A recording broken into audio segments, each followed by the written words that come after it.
प्रिय छात्रों, नमस्कार। एनसीईआरटी क्लास 10th मैथ्स में आप सभी का स्वागत है।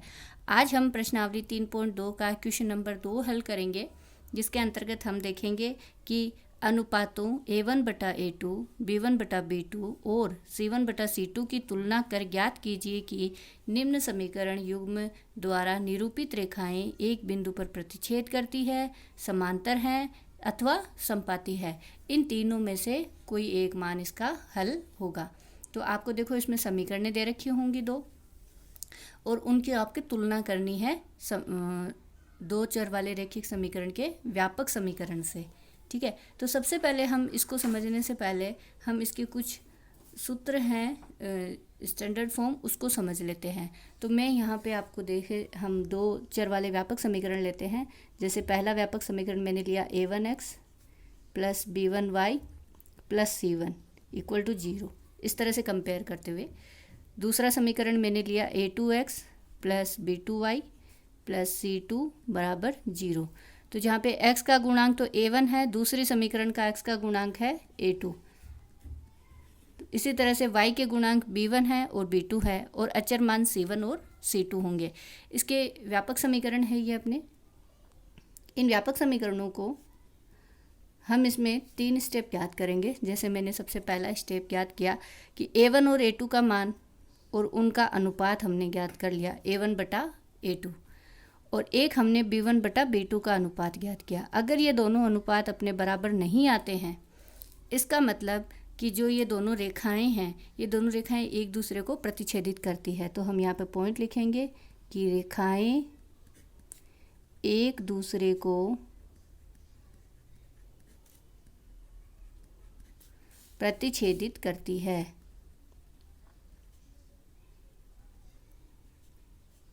प्रतिच्छेदित करेंगी। इस समय रेखाएं एक दूसरे को प्रतिच्छेदित करेंगी। इसका अगर हम ग्राफ में बात करें तो मान लो कि ये जैसे अपना ग्राफ है, ठीक है, ये एक्स एक्सिस है और ये वाई एक्सिस है। तो एक दूसरे को प्रतिच्छेदित करेगी, मतलब मान लो कि ये अगर पहली रेखा ऐसे जाएगी, दूसरी रेखा ऐसे जाएगी, तो वो किसी एक बिंदु पे अपने मिलेगी। तो वो इस तरह से ग्राफ बनेगा, और उस समय जो अपना हल आएगा, ये वाला हल होगा, उस हल को अपन कहेंगे अद्वितीय हल। क्या कहेंगे हम? अद्वितीय हल। और ये जहाँ पे भी अपने पास में समीकरणों का हल आ जाता है, वो मान अपना हो जाएगा संपाती और संगत। मान क्या कहलाएगा? संगत। संगत आपको क्वेश्चन नंबर 3 में बताना है। जब आपके पास में ऐसी कंडीशन आ जाए किसी भी दो समीकरणों की, तो आपके पास में हल अद्वितीय होगा, रेखाएं एक दूसरे को प्रतिच्छेदित करेंगी और संगत हल होगा। इसी प्रकार से हम दूसरा पॉइंट हल करेंगे। जब अपने पास में A1/A2 और B1/B2 का मान तो बराबर आ गया, बट C1/C2 का मान बराबर नहीं हो। हमने तीनों का अनुपात निकाला, इसमें C1 और C2 का अनुपात अपना बराबर नहीं आया है इन दोनों के। तो उस समय रेखाएं अपनी समांतर होंगी। रेखाएं एक दूसरे के समांतर होंगी। समांतर होंगी तो अगर हम इसकी ग्राफ में बात करें, जैसे मान लो कि ये अपना ग्राफ है, ये एक्स एक्सिस और ये वाई एक्सिस है। समांतर जैसे मान लो कि पहली रेखा अपने इस तरह बनी, तो दूसरी रेखा भी इस तरह से बनेगी। तो दोनों रेखाएं परस्पर समांतर होंगी। और अगर रेखाएं समांतर होंगी तो वो कहीं किसी बिंदु पे मिल ही नहीं रही है। मिल रही है क्या? नहीं मिल रही ना। अगर मिल ही नहीं रही है तो इसका कोई हल ही नहीं होगा। तो यहाँ हम लिख देंगे कोई हल नहीं। और जब कोई हल ही नहीं आता है तो आपका मान क्या कहलाएगा? दोनों समीकरणों का असंगत कहलाएगा। इस तरह से हम दूसरा सेकंड पॉइंट हल करते हैं।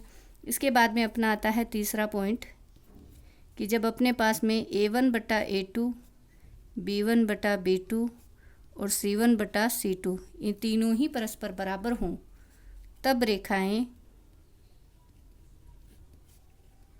एक दूसरे के संपाती होंगी।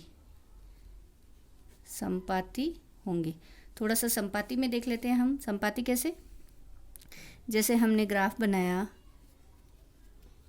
ये एक्स और ये वाई, तो पहली रेखा मान लो कि इस तरह से बनी अपने, तो दूसरी रेखा भी इसी लाइन की बनेगी, मतलब पहली और दोनों रेखाएं कहाँ बनेगी, एक ही पे बन रही है। तो ये बहुत सारे बिंदुओं पे टच हो रही है, यानी कि इनका प्रतिच्छेदन बिंदु अनेक हो गए। तो इस समय अपने पास में अनेक हल होंगे, अनेक हल।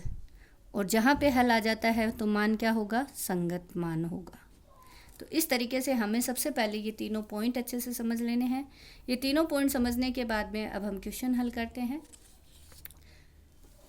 तो जैसे सबसे पहले क्वेश्चन में अपने पास में दो समीकरणें दे रखी हैं, तो हम यहाँ लिखते हैं कि दिए गए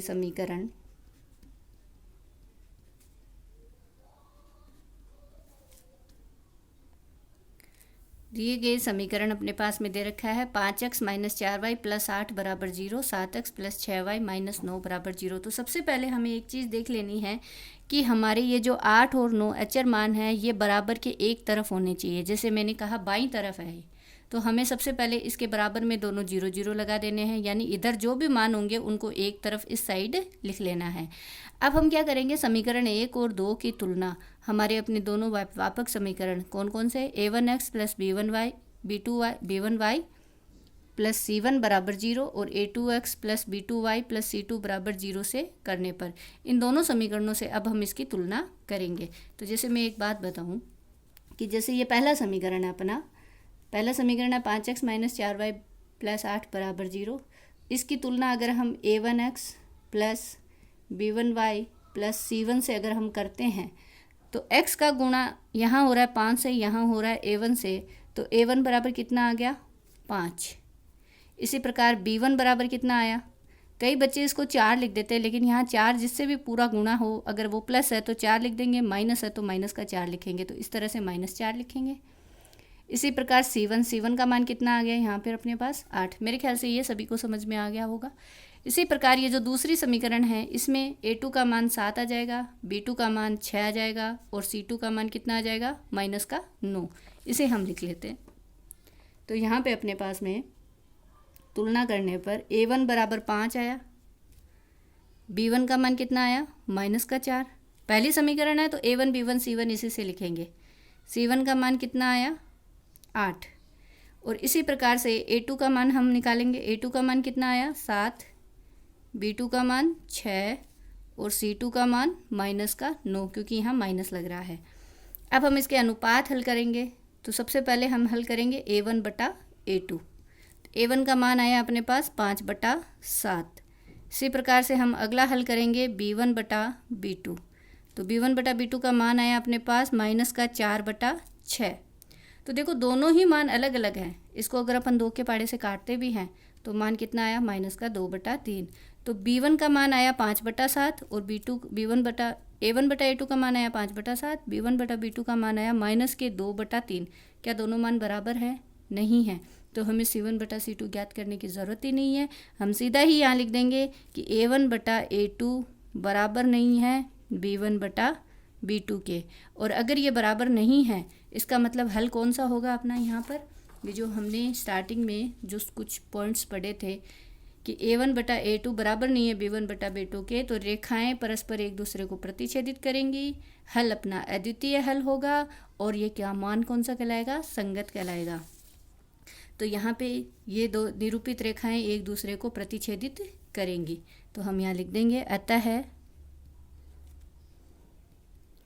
दिए गए समीकरणों की रेखाएं एक दूसरे को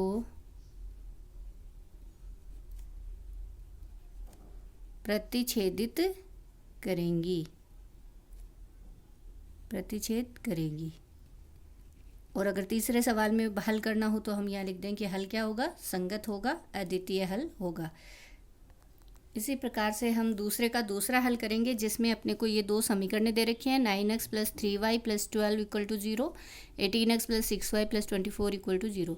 समीकरण 1 और 2 की तुलना हम इन दोनों व्यापक समीकरणों से करेंगे। तो समीकरण 1 की तुलना हम इस पहली व्यापक समीकरण से करेंगे, तो अपने पास यहाँ पे a1 बराबर आ गया 9, b1 बराबर आ गया 3 और C1 बराबर आ गया 12। इस तरह से हमने ये सारा लिख लिया। इसी प्रकार समीकरण 2 की तुलना इस वाली समीकरण से करेंगे तो यहाँ से A2 बराबर आ गया 18, B2 बराबर आ गया 6 और C2 बराबर आ गया 24। इस प्रकार से अब हम अगला मान हल करेंगे A1 बटा A2। A1 बटा A2 अपने पास में आया 9 बटे 18, तो 9 दूनी 18 होता है, तो मान हो गया 1 बटा 2। इसके बाद में हम हल करेंगे B1 बटा B2।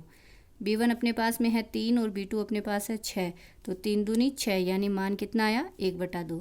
इसी प्रकार से हम अगला हल करेंगे C1 बटा C2, यानी कि C1 का मान है 12 और C2 का मान है 24, तो 12 दूनी 24, तो मान आया 1 बटा 2। तो इस प्रकार से देखो तीनों ही मान बराबर आए, 1 बटा 2, 1 बटा 2 और 1 बटा 2। तो लास्ट में हम लिखेंगे अतः A1 बटा A2 बराबर है B1 बटा B2 के बराबर है C1 बटा C2 के। तो इस प्रकार से अगर हम देखते हैं कि A1 बटा A2, B1 बटा B2, C1 बटा C2 अगर तीनों ही बराबर आ जाते हैं तो रेखाएं एक दूसरे की क्या होंगी, समपाती होंगी।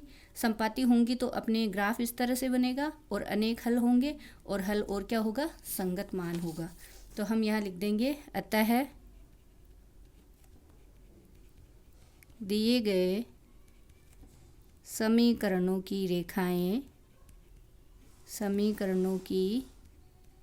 रेखाएं एक दूसरे के समपाती होंगी।